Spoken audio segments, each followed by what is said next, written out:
tries a couple times to add somebody to an email group, and I've not been able to do that. But as soon as you give me that information, I'll make sure he gets it, because I've already talked to him about it, and I've made copies out of the handbook. Really, and I'm glad I hadn't given it to him yet, Right. because I made copies of all the groups that he would have to change, because he needs to change everything. I looked in there, and there's some people that have been long gone that are still in those email groups. Right. But you know, it affects the different committees, like SACS committees, it affects like prom committee and homecoming committee, all those, and then department groups too. So it's all those different groups, and it's probably gonna take him a while to change it. Okay, you get that information. So, You get that, I appreciate that. Also, those of you that don't really know, this year in the curriculum, we offer an ACT and SAT prep class. Ms. Ingram, Ms. Watson, Ms. Ingram's doing the math portion. Ms. Ingram's doing the English portion, and Ms. Watts is doing the math portion. We're doing SAT this 9 weeks, then we'll be doing ACT the next 9 weeks.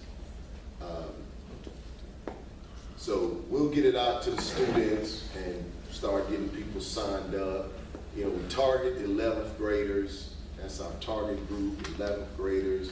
And then for 12th graders having some, like maybe have taken it and having some issues, if we have room, we'll put them in here, put them in there. But this class is just absolutely just for students that are serious about increasing their SAT or their ACT scores. If they disrupt, they're out. There's no 6-step plan, there's no student conferences.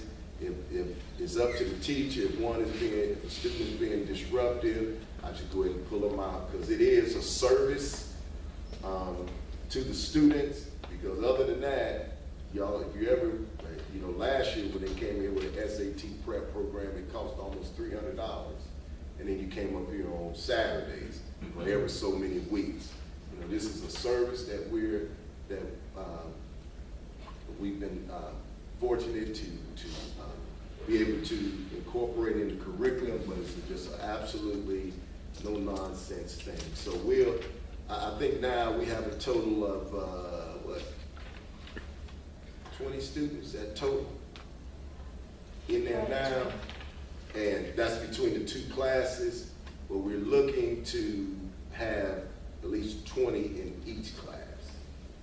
And then what they do, they'll do English for a week. One group A will do English for a week, group B will do math for a week, and then the next week, group A goes to B and B goes to A. And it rotates like that all the way up until the administration of the test.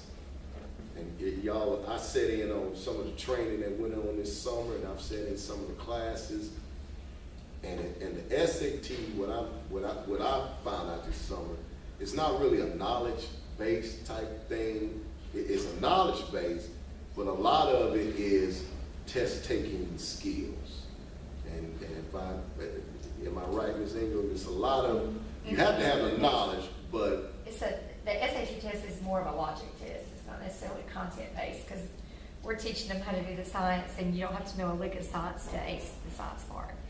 And it's basically a logical way of thinking for the SAT test, and you have to think that way and only that way. And so we're not necessarily training them content, we're training them how to distinguish between right and wrong, and how to predict the right out of the 2, and what choices are not going to be chosen. And every different content section, some content sections, the easy ones are at the beginning and the hard ones are at the end. Some they can go through, like right now my English kids, Dr. Gray was in there the other day, and he was looking at me like I was absolutely crazy, because when they came in, I said, okay, here's your reading passage. Here are 12 questions. I'm giving you 10 minutes. Do not read the passage. And I want 10 out of 12 questions answered correctly.